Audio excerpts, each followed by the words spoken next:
Hello everyone and welcome to another lecture in our IFRS 13 series. Today we will dive into the specifics of determining the fair value of a non-financial asset.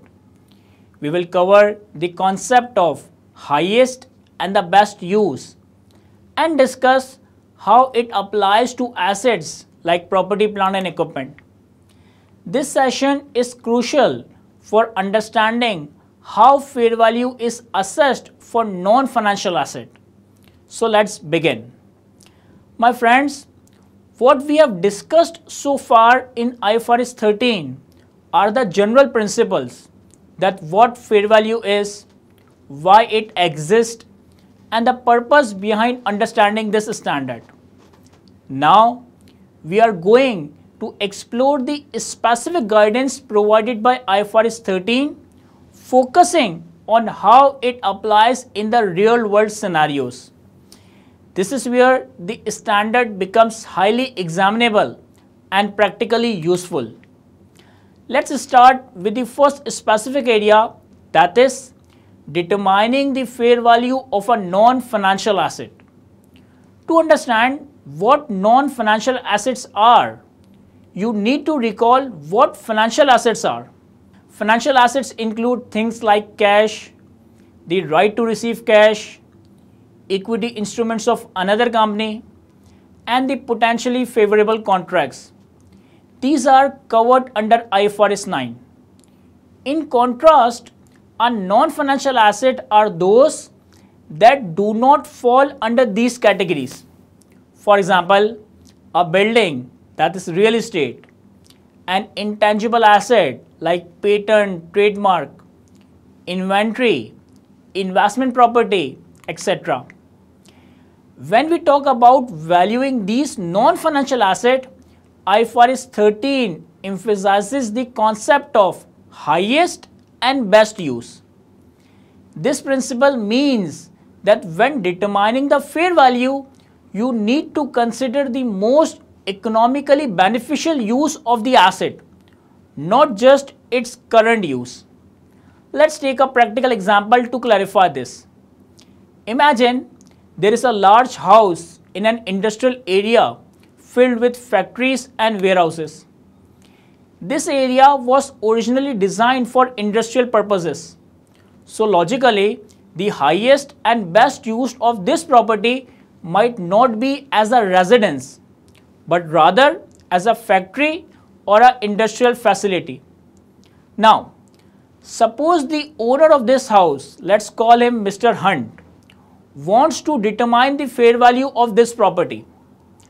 According to IFRS 13, Mr. Hunt should not consider the current use of the property as a residential space.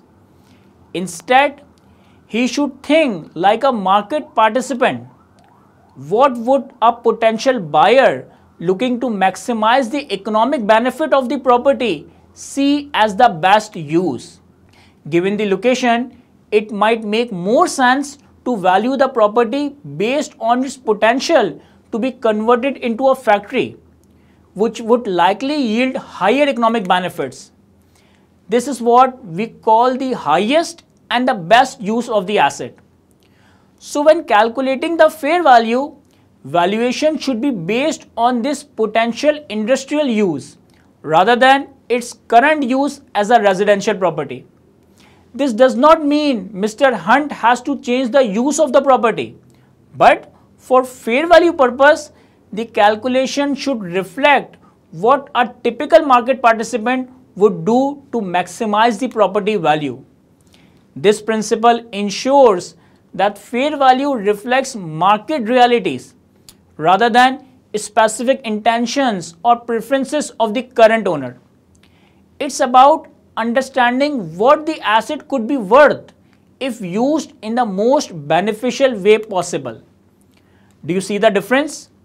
This approach allows for a more accurate and market-specific fair value rather than entity-specific value. It's a crucial concept in ensuring that valuations are consistent and reflective of what would actually happen in the market. Now, My friends, here is where it gets interesting. There is a twist. You might be wondering, do we always have to consider alternate use when determining fair value? The answer is not as straightforward as you might think.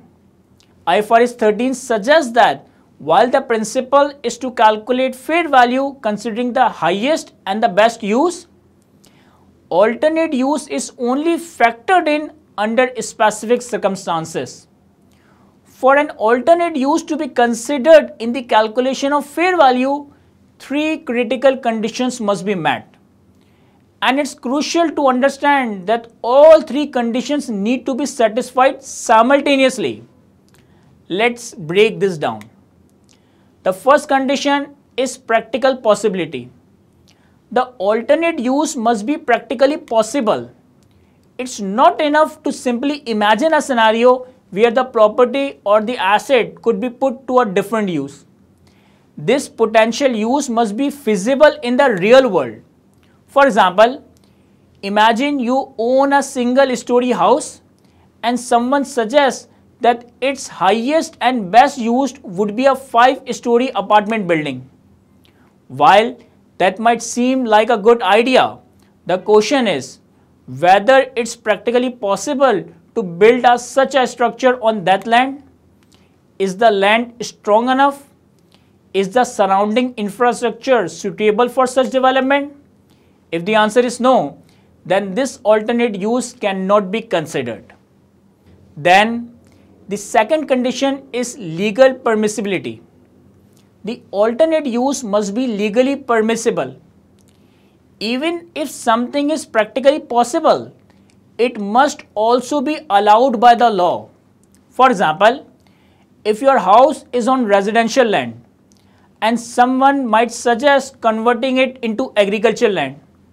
However, to do so legally, you might need special permission from the local government. If that permission is not granted, or if the law does not allow such a conversion, then this alternate use cannot be considered. It's important to note that standard does not require the alternate use to be legally permitted at the time of valuation, but it must be legally permissible, meaning thereby there should be a realistic possibility of obtaining the necessary permissions. And the third condition is the financial feasibility. The alternate use must be financially feasible. This means that the economic benefits of the alternate use must exceed the cost associated with it. For instance, converting a residential property into agricultural land might be practically possible and legally permissible.